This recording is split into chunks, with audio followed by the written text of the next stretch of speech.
What is it that you fear most? Is it the chaos within or the chaos without? Ponder upon this question for a moment. We often find ourselves trapped between these two realms of chaos.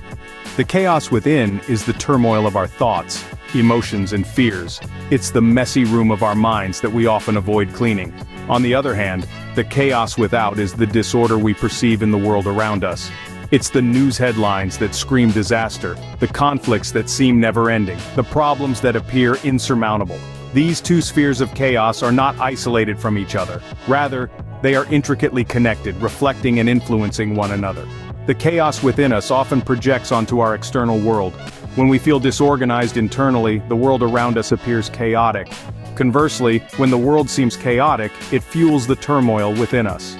Dr. Jordan Peterson, a renowned psychologist, once said, "Set your house in perfect order before you criticize the world." This quote encapsulates the interconnectedness of internal and external chaos. It suggests that if we wish to see order in the world, we must first establish order within ourselves. So how do we do that? Cleaning our rooms or our houses is more than just a physical act. It's a metaphor for decluttering our minds, for organizing our thoughts, for addressing our fears. It's a process of introspection and self-improvement. As we declutter our living spaces, we also declutter our minds, making room for clarity and calmness. The chaos within us gradually subsides and the world outside starts to seem less chaotic. This concept of managing chaos has profound implications. It suggests that we have more control over our lives than we think. We have the power to influence our perception of the world by managing our internal chaos. The chaos within us often mirrors the chaos outside us, but what if we could control it?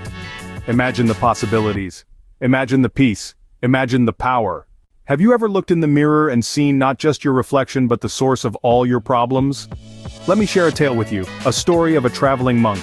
This monk, on his journey, came across another traveler and asked if he could share his fire. As they sat, the monk pulled out a mirror and gazed into it. The curious traveler asked if it was a tool for vanity. The monk replied, "In times of trouble, I look into this mirror, for it shows me the source of all my problem, and it also tells me the solution." This story beautifully encapsulates the power of self-reflection. Self-reflection, like the monk's mirror, is a tool that allows us to look at ourselves, to see ourselves as we truly are, warts and all. It's not always a pretty sight. We can be our own worst enemies, creating problems and chaos in our own lives. But the mirror of self-reflection doesn't just reveal our flaws and shortcomings. It also shows us our strengths, our potential, and our capacity to solve our own problems. The monk's mirror is a metaphor for the introspection that is often required when dealing with life's challenges. We must confront our fears, our doubts, and our insecurities, acknowledging their existence before we can begin to address them. Only by confronting these elements within ourselves can we begin to make meaningful changes in our lives.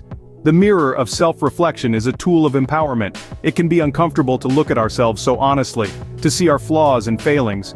But it's also liberating. We realize that we are not helpless victims of circumstance. We are active participants in our lives, capable of positive change. We are the source of our problems, but we are also the solution. And so, let's take a leaf out of the monk's book. Let's use the mirror of self-reflection to see ourselves clearly, to confront our fears and to find the solutions within ourselves. We have the power to change our lives, to turn chaos into order, to transform problems into possibilities. The mirror reflects not just our face but our fears and the solutions to them. What does fear mean to you? How do famous thinkers perceive fear? Let's delve into the minds of some of the world's most renowned thinkers and their perspectives on fear. Nelson Mandela once said, "I learned that courage was not the absence of fear, but the triumph over it. The brave man is not he who does not feel afraid, but he who conquers that fear."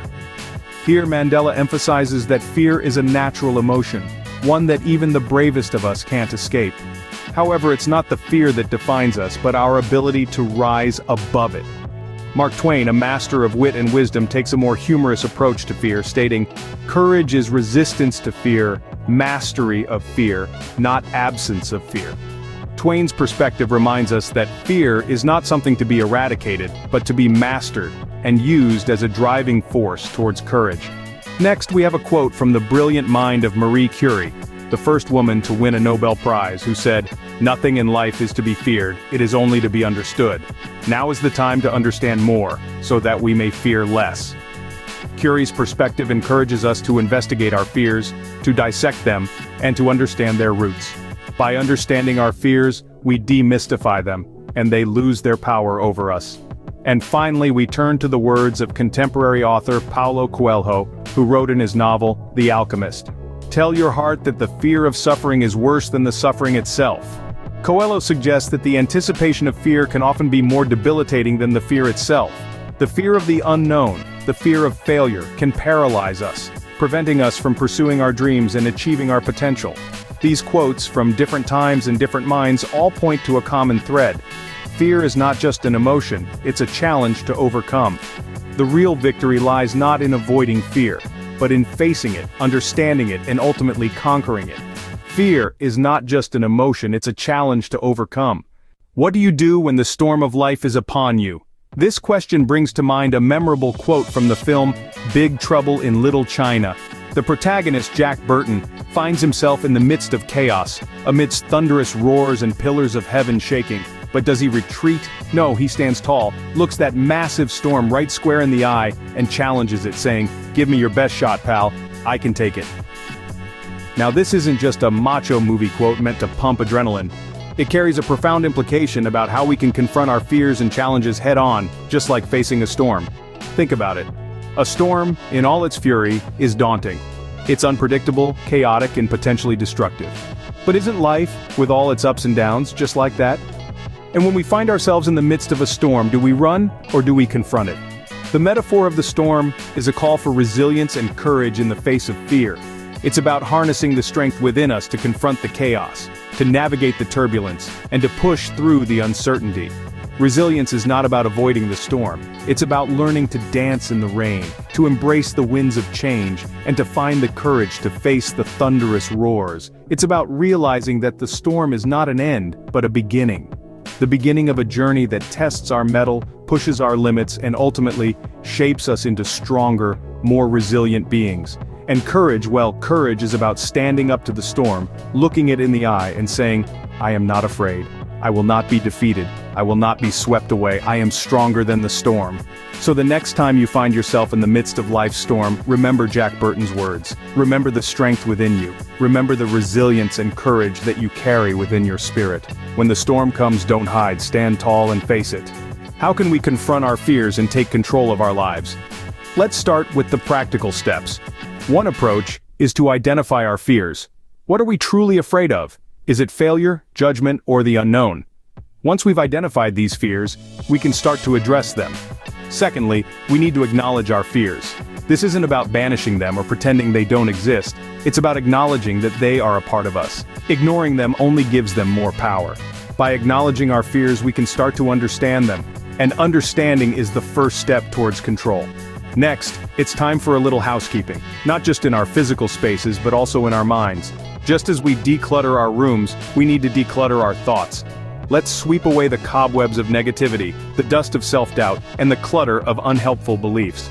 This mental housekeeping can make room for positivity, self-belief, and effective strategies. Then, we need to reflect. Reflect on our past, our present, and our future. What fears have held us back? What fears are holding us back now? What fears might hold us back in the future? Reflecting on these questions can give us valuable insights. Finally, we need to face our fears. This is perhaps the most difficult step, but also the most rewarding. Facing our fears is not about fighting them. It's about standing firm, looking them in the eye and saying, "I see you, I understand you, and I am not afraid." The actions we take, the order we set, the reflections we make, and the fears we face can help us gain control over our internal and external chaos. It's not an easy journey, but it's a journey worth taking. Fear is a challenge, but it's one we can overcome. The chaos within and without can be tamed. All it takes is the courage to confront it. Thank you for watching. I am very grateful you watched this far. Please consider visiting our website and subscribe to our mailing list to stay up to date with what we are up to here at Meaningful Pursuits. Also, please follow us on social media. Links in the description.